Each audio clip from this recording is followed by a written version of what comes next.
Ito guys yung mga hinuli natin kanina ng mga gapi tsaka mga platy dun sa fish pond sa taas.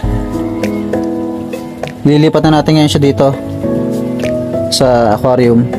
Yung pinanggalingan ng mga African Red Jewel Cichlid ko, dito ko sila ililipat ngayon.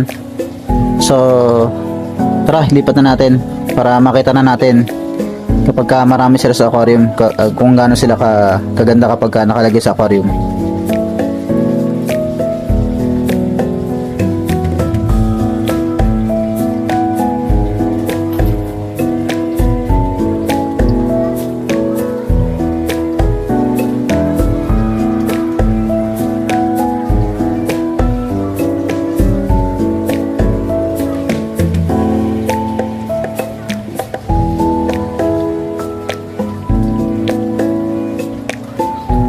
Yung mga gapi maganda pagka puro male magkakasama. Pero sa mga nagbe-breed talaga, magkakahalo yan sa fish pond. Pero yung karaniwang binebenta sa mga pet shop, talaga mga male talaga yan. Kasi sila yung mas malapad yung buntot, mas makulay yung buntot, mas malalapad.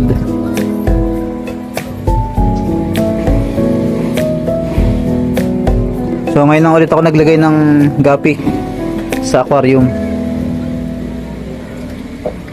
Sayang naman kasi dun sa fish pond, hindi ko alam kung minsan natatagpuan din ng ibon, kaya medyo delikado rin kapag open na ganon.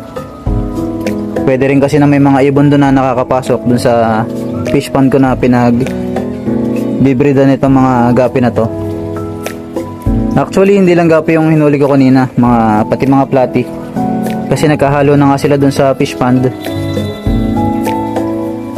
So, hinuli ko na rin yung mga platy na ililipat ko naman mamaya dito sa pond ko dito na pahaba.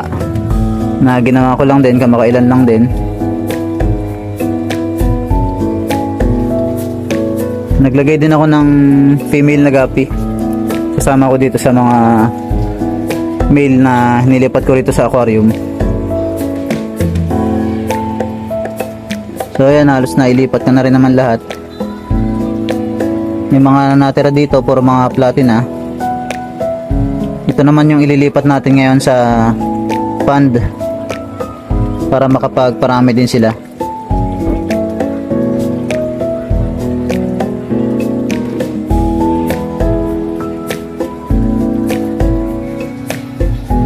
May mga male din na gapi dito na medyo malalapad na rin yung mga buntot.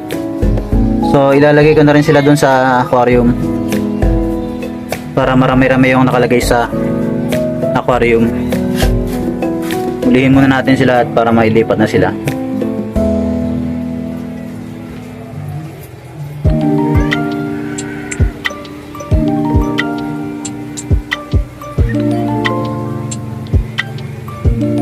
Ayan na, medyo malapad na yung buntot niya.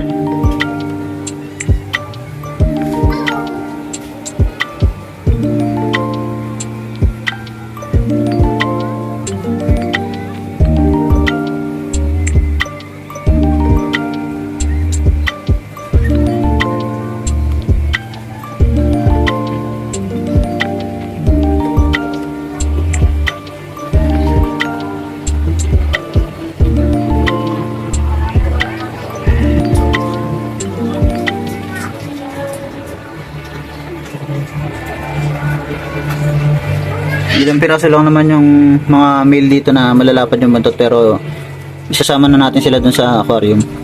Total marami naman dito mga female na mga buntis na. So yun na lang iiwanan natin dito.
mamaya titingnan natin kung ano yung pwedeng ilagay dito na mga substrate dito sa aquarium, mga bato.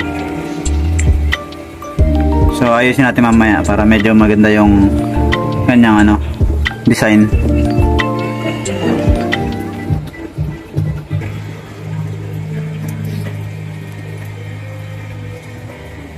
Nailipat ko na sa aquarium yung mga gapi tsaka mga platy. So ngayon lang ulit ako naglagay ng mga gapi sa aquarium tsaka mga platy. Karaniwan sa mga live bearers ko nakalagay sa fish pond. Doon ko na sila pinaparami. So ngayon nag testing ako maglagay ng kaunti dito sa aquarium. So yung mga gapi na to pwede ko nang i-out. Marami pa naman sila doon sa fish pond tsaka dito sa mga tub ko dito na pinaglalagyan nila. So sa maliit na espasyo lang nakakapag-breed tayo ng mga ganitong isda.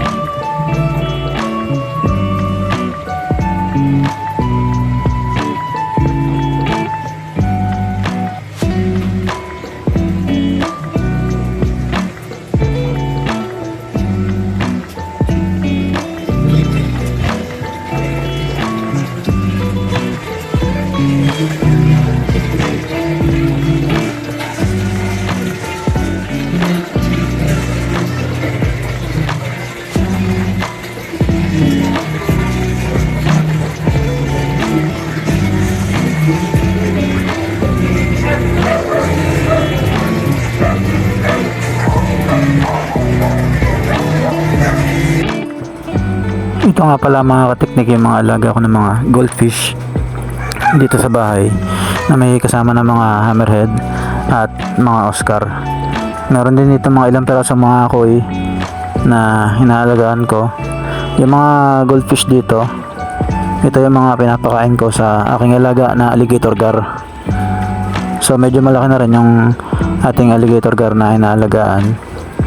Kaya nakalagay na siya sa isang pond na medyo hindi naman kalakihan pero sakto lang dun sa laki niya ngayon.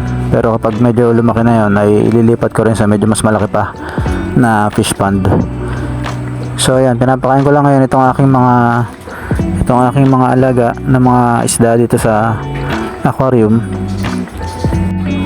So yung mga isda na to ay hindi naman usual na pinagsasama-sama sa isang aquarium. Katulad nitong Oscar ay hindi naman dapat sinasama dito sa mga goldfish at sa mga koi dahil ito ay mga nangahabol ng kanilang kapwa mga isda. May pagka-territorial kasi itong mga Oscar na to, kaya hindi naman sila dapat na sinasama sa mga koi at sa mga goldfish. So sa mga hammerhead medyo pwede naman dahil hindi naman nila halos mahabol yung mga hammerhead kapag nasa aquarium. So ayun lang guys, pinakita ko lang sa inyo kung paano ko sila pinapakain ngayon at pinapakita ko rin yung mga alaga ko dito sa bahay ng mga isda. Sila ay nakalagay lang dito sa 75 gallons na aquarium. Yan. So nakikita nyo sobrang lakas nilang kumain. So ayun lang guys sa araw na to. Sa mga nakasubscribe na ay maraming salamat sa inyong lahat sa lahat ng suporta sa aking mga videos na ina-upload sa YouTube. Yan. At sa mga hindi pa nakasubscribe ay please subscribe to my YouTube channel at Dad's Technic TV. Maraming salamat po and God bless po sa inyong lahat.